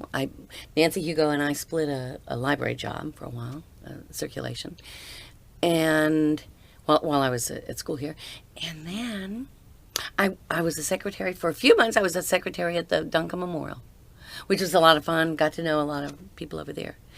And the Duncan Memorial and the college used to be much more involved with each other, because in the beginning, Duncan Memorial and the college joined together to create the building, which is now Old Chapel. And when they built the new church, they remained connected. Recently, I guess in the 70s, they split officially, but they still remain, emotionally connected. Yeah. How's the railroad affected your life? Well, I was brought up in Fairfax, Virginia. And but my mother was from Chillicothe, Ohio. A little tiny town near Chillicothe called Frankfort. And my grandparents had a farm, and right next to the farm was a railroad. And so when we went there, sometimes we'd take the train. We'd usually drive, but a couple of times Mom sent us by train to Chillicothe by ourselves with stewardesses watching us. We were like 7, 8. Little tiny kids. And she sent us by train. We slept overnight, and the stewardess was there, and she'd come and take care of us and give us our food and put us to bed. And then Grandma got us at the train station, and we went to the farm. But we spent like 8 or 10 weeks every summer on that farm. So for me, the train is a comforting sound. And when we were looking for a place to stay here, and trying to decide whether to move to Ashland. And we saw the train and heard the train. And also on Maple Street, when we were looking at that house, we heard the train, and everybody on McMurdo had chickens. And so you'd hear the chickens back, that, because that's what I used to hear waking up in the morning on the farm. The chickens, the roosters, and the train. And it was all right here. So I felt like I was coming home. So that has made me love Ashland, just that in itself. And then the odd thing that Ashland's fine neighborhoods never moved away from the railroad tracks. The main downtown never did. And as a matter of fact, Jerry and I took a trip from Washington, no, actually we got in on here. Went up to Washington, took a train all the way across to Oregon and back, and came back the southern route. Went the northern route, came back the southern route. And we did not experience a town like this. There was no town that still had its vital center along the railroad tracks, which is a problem for the CSX and Amtrak. But that's their problem, not ours. They just have to slow down when they're going through our town. We're good advertisement for them. That's the way we see it. How do you think the railroad has shaped the town? Well, the railroad made the town, first of all. And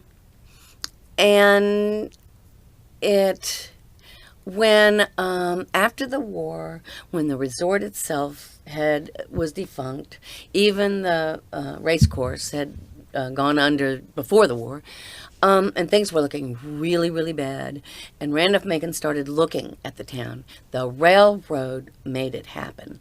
We're among those that made it happen because they encouraged the trustees to buy the property, and they encouraged the college to come here. They gave them the professors passes. They just did all sorts of perks to make it possible for them to come here. Then the college saved the town. I mean, that the college came here, that saved the town.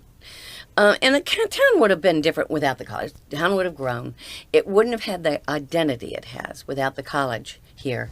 It wouldn't have had the solidity it has as a center of the universe sort of sense that this is everything you need, sort of. And on the other hand, it's been, in reading Old Town Minutes, there's always this tension with the railroad. Coming through too fast, that's the most recent tension. But I remember there were some kind of problems with the railroad, and I don't remember what they were, but there was town council and the railroad were having arguments way back in the 20s. And in the 1880s, there were arguments all along. So we hate our railroad. And we hate the college, but we're proud of both of them. It's like family. I mean, it's just the way it is. Do you know of any stories of any interesting characters stepping off the train in Ashland? Well, the Taft story, of course. The students were having an argument with the college president about whether or not they should be allowed to play baseball with a certain other college, and I think they wrote to President Taft when he came through on a campaign trail. He stopped at the college, and the students, appealed to him, and he jokingly appealed to Dr. Blackwell, who relented, I believe. Dr. Blackwell used to travel the train up and down to Richmond and Washington, soliciting funds. Other people that have dropped off here. Gee, I know, I'm offhand. Oh, the Santa Claus used to visit Ashland frequently by train in the 1960s. Bob Jeffers was Santa Claus. I can't think of any right now. Sorry. What handful of words would you use to describe Ashland? College, trees, train whistles, tracks clacking, kids laughing, jazz in the streets, jazz music,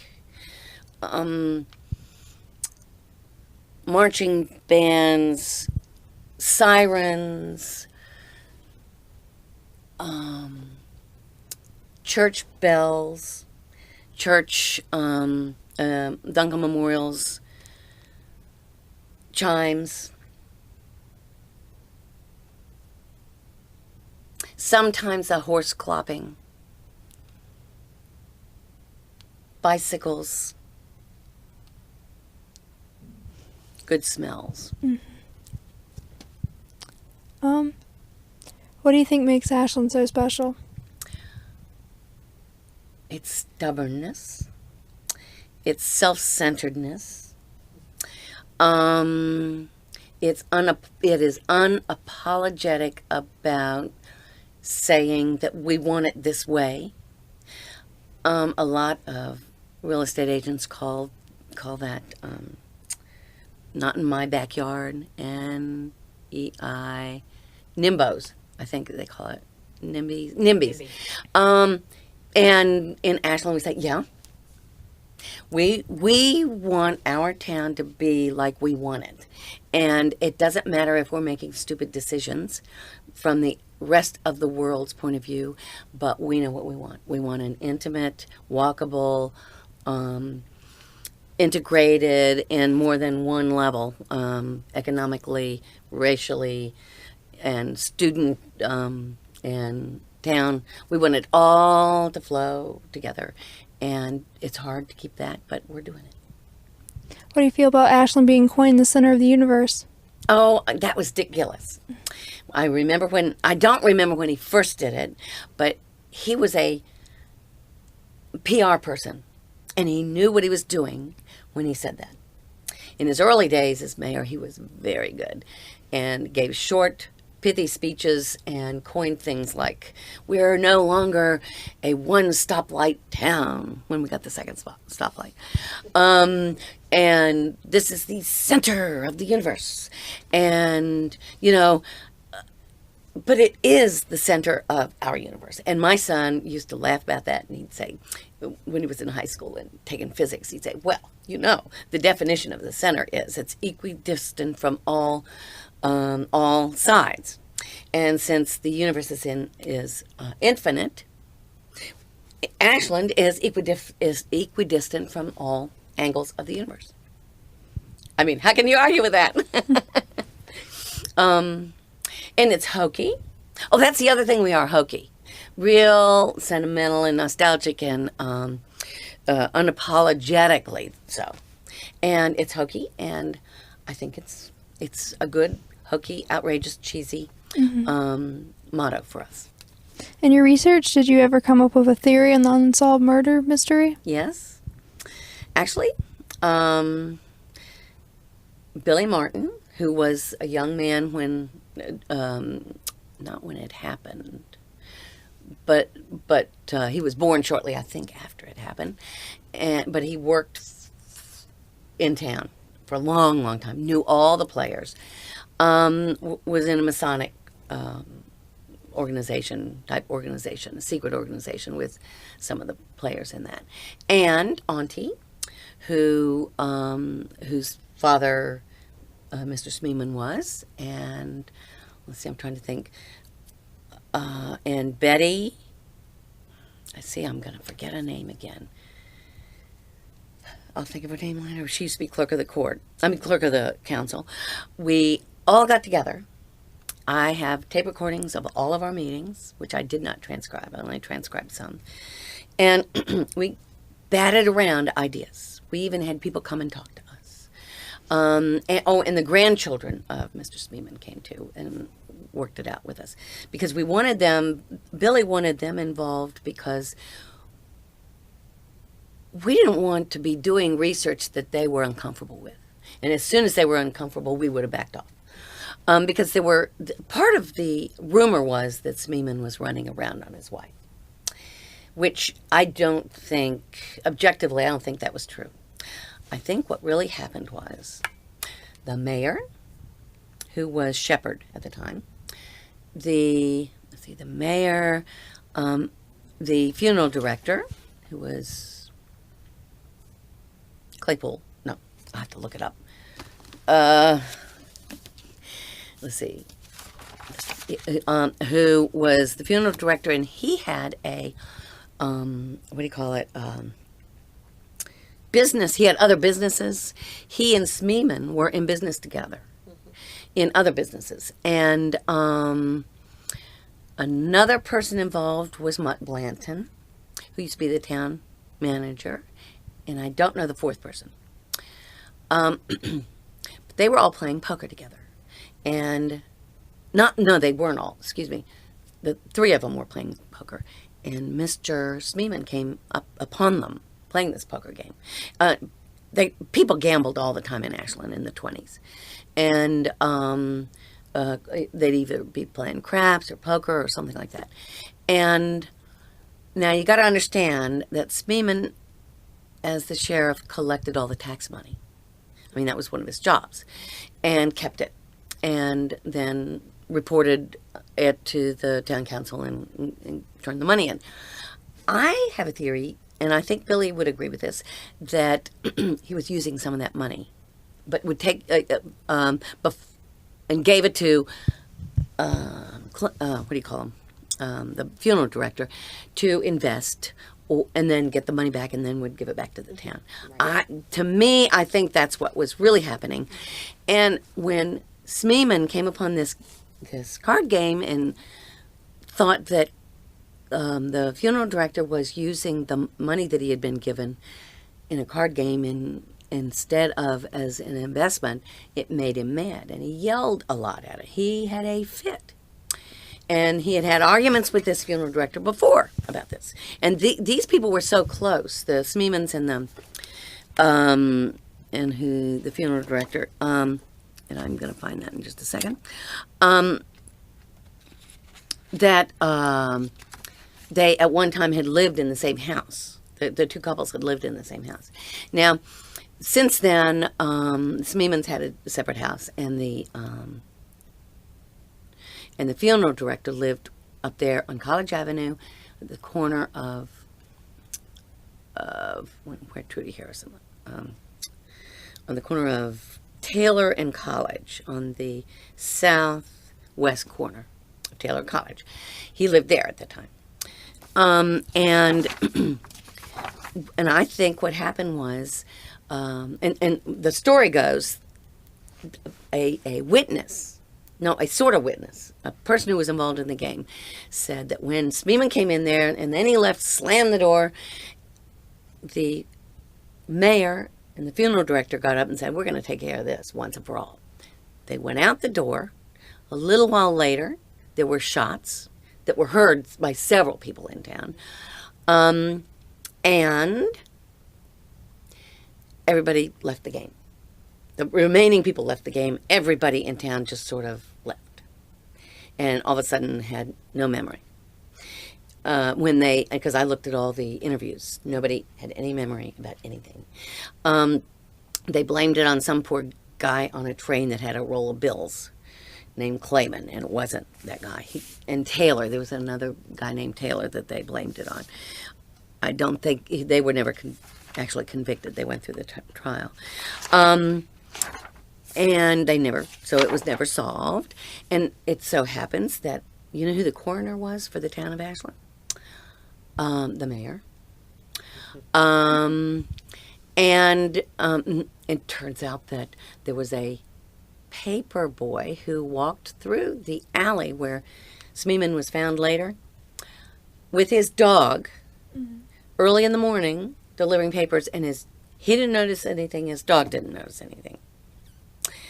And then at 7:30, it was way before, it was like, paper boys are out really early. Then at like 7:30 or 8, they discover Smeeman's body laid out like this with clean clothes. And it was decided that it was, at one point they said it was a Clayman. The funeral director went to Mrs. Smeeman and banged on her door and came in, and because Auntie remembers this, and said, Harry has shot his brains out. And that really, first of all, it hurt her that he would say that, almost gleefully. But they had found his body, had shot his brains out. Then there are other parts to the story, like, for example, when Mrs. Smeeman went out to search for her husband, because he had supposed to have been home for a family party, they found the car, and the deal was she was to honk the horn, and he would come, because he would park it downtown, and then if he heard the horn honking, he'd come. Well, she honked the horn, nothing happened. So she walked over to where the funeral director lived and knocked on his door and said, oh, and she had the kids with her, knocked on his door and said, I can't find Harry, you've got to help me. Let me leave the kids here, and you and I can go around. You give me you and I'll go out in your car and we'll hunt. And he said, no, the kids will not come in, and he wouldn't let her in. And so they took the kids home, and then they searched for him and couldn't find him anywhere. And Auntie remembers that because they couldn't understand. It was just odd that they wouldn't let him in the house because they'd been so close. Well, I think that the body was in there at that time and that they were cleaning it up and removing all evidence of anything. And so that's what I think happened. And it involves upstanding people in town. Now, there were other rumors that he'd come upon drug smuggling or alcohol smuggling ring, and that involved prominent people in town. But I find this much more probable. Smeeman, Harry Smeeman, all right. 202. Let me just see if I can get that guy's, the funeral director's name. Darn, I hate it when I can't remember names. It's interesting. When I was doing this book, it all came right to my, it all was very easy to understand. But Frank Morgan, the guy who was called in, independent investigator, thought something was fishy too. He did not believe the guys who they finally arrested were at fault. All right, Keener. No, I can't find it. Well, this is really dumb. Who was a funeral? I know it started with a C. Maybe I'll get this one. Wasn't Clayton? Clayton. Yes, it was. It was Clayton. It was a funeral director's name. And let me give that to you. Charles Crew. And then, Clayton came later. And his name was Mr. A.S. Clayton. Okay, joined the firm. And then when Crew left, then it was just Clayton. And then Clayton had other business dealings with Smeeman. So that is what I think is the true story. What about his dog? Oh, yeah.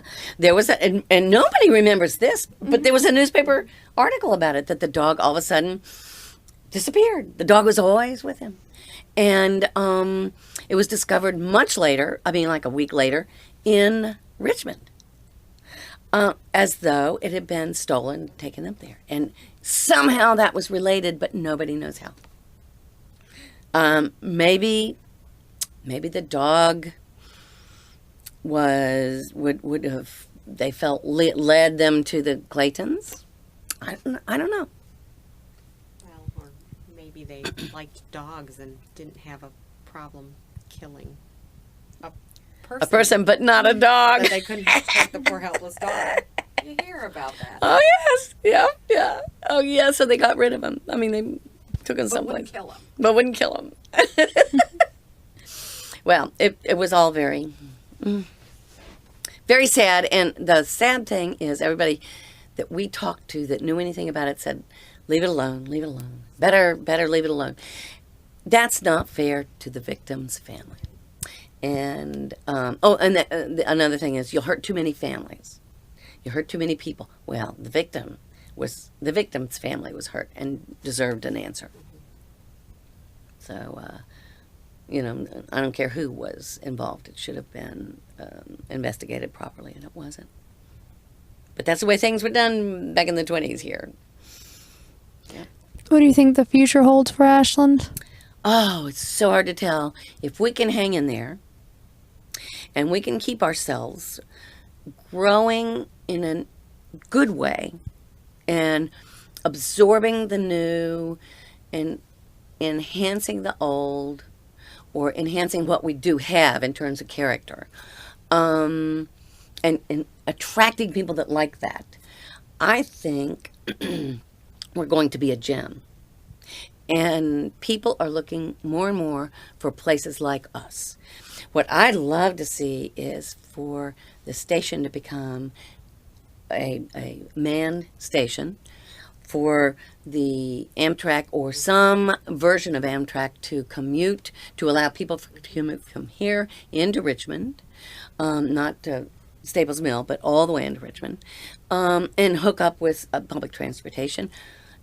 And I'm hoping, but that will only happen if the whole country and the state understand that we have a transportation crisis that's not going to be taken care of by widening our roads, and pick up on what the Europeans are doing, which is trains. I don't think high speed through Ashland is a good thing. I think we need to press for us to be a stop.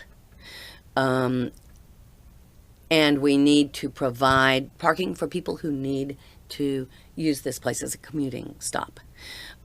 If we did that, we would not only attract more students, but we would attract more business in the downtown area.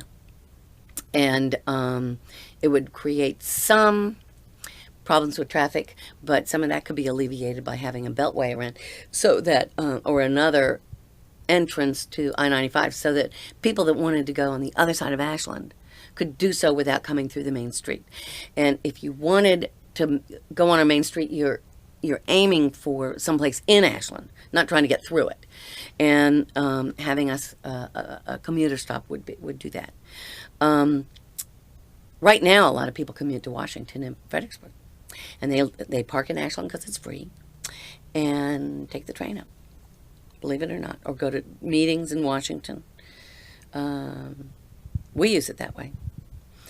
My grandkids, when we came back from New York once, I took the girls to, American Girl. And I asked them, okay, do you want Grandpa to meet us at the station? It'll be late at night. Do you want him to meet us at the station, or should we walk? It's about 3 blocks. They said, no, let's walk.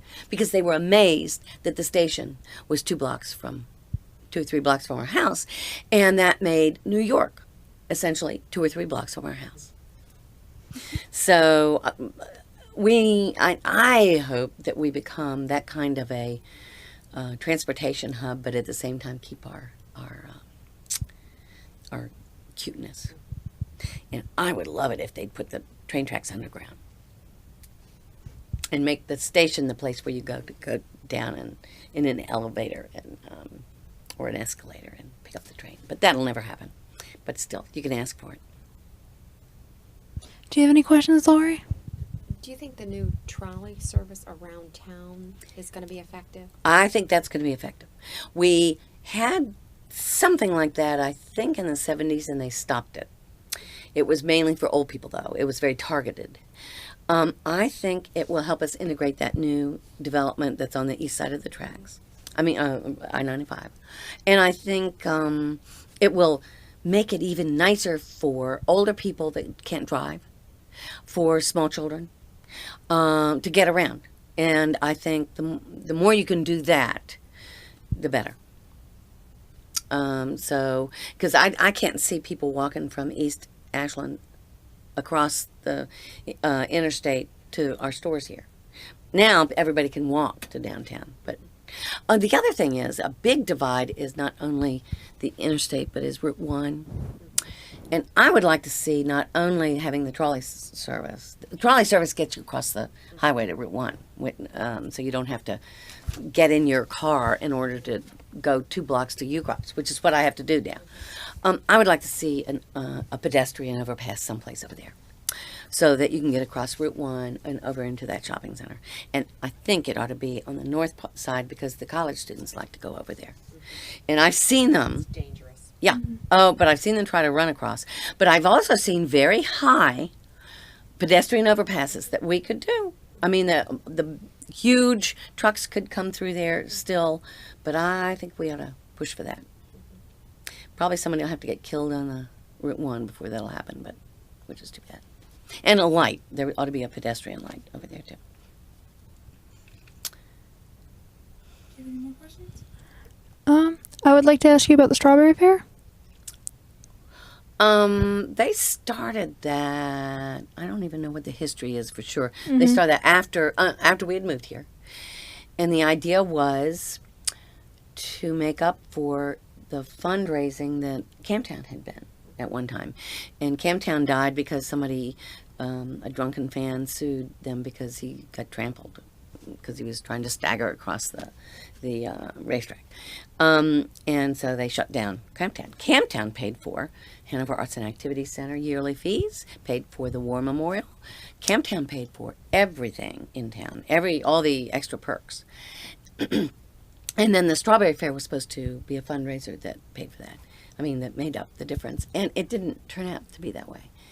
It turned out to be sort of a general craft show, not a juried craft show, which is what the Episcopal Church puts on every November. I hate to cough in them. Oh, here.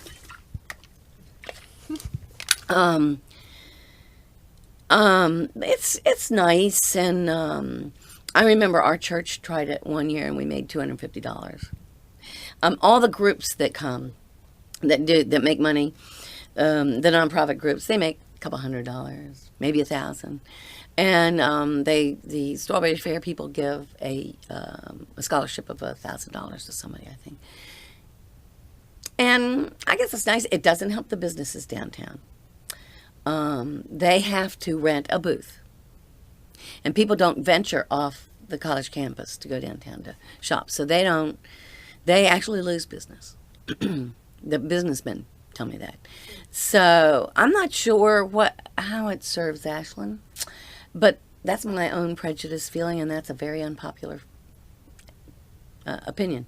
I'll tell you, one of the businessmen told me that he gets more business out of the 4th of July parade than he gets out of the Strawberry Fair.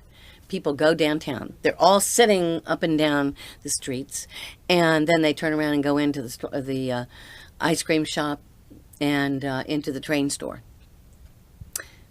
Yeah. I know we've had a few people say that it brings people from the community onto the campus for perhaps the only time. Oh, now in terms of public relations, it's very good for the college. And potential students, potential parents, that gets them on the campus to see the pretty place. And the other thing that does that is the variety show. That variety show is probably one of the things. And that started in 81 too. When Liddell came. The variety show is one of those things that pulls the town and the town together. I had forgotten that. That is a bridge there.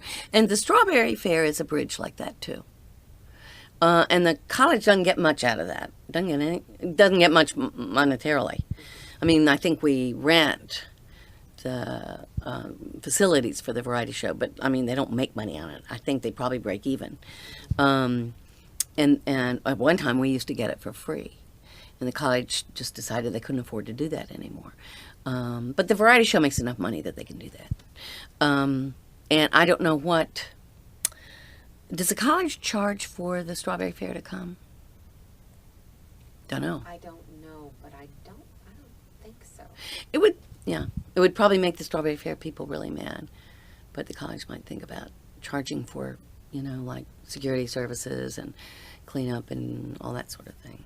Yeah, I don't know if there is a fee. It's I would imagine fairly nominal just to cover basics. Yeah, but I know the Strawberry Fair charges commercial organizations for the booths, something like $40 for a booth. Still, I think that's what they start.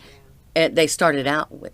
That I would love the Strawberry Fair to be more all over town, and spread out more and involve more things like the Hanover Arts and Activities Center, the downtown, just to get people all over town, and maybe have some wandering singing groups and make it like a first night only have it at the Strawberry Fair.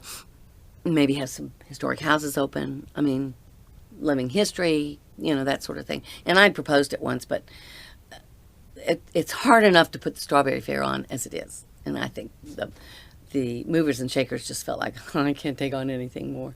So, in terms of a fundraiser, it's probably not much, but in terms of a public relations, it probably is real good for the college. Yeah.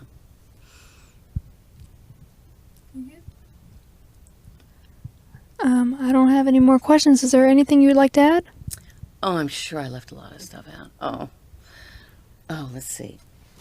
What did I leave out of here? I left out the parties. I left out the Nina, and well, can't remember. I guess maybe sort of the different individuals who have had great meaning in the town, what handful of people do you think have had overall the most influence? Dr. Blackwell. Dr. Blackwell was one. And Dick Gillis. Liddell Payne. Wait a minute. John Newell. Trees. See all those trees planted all over? Let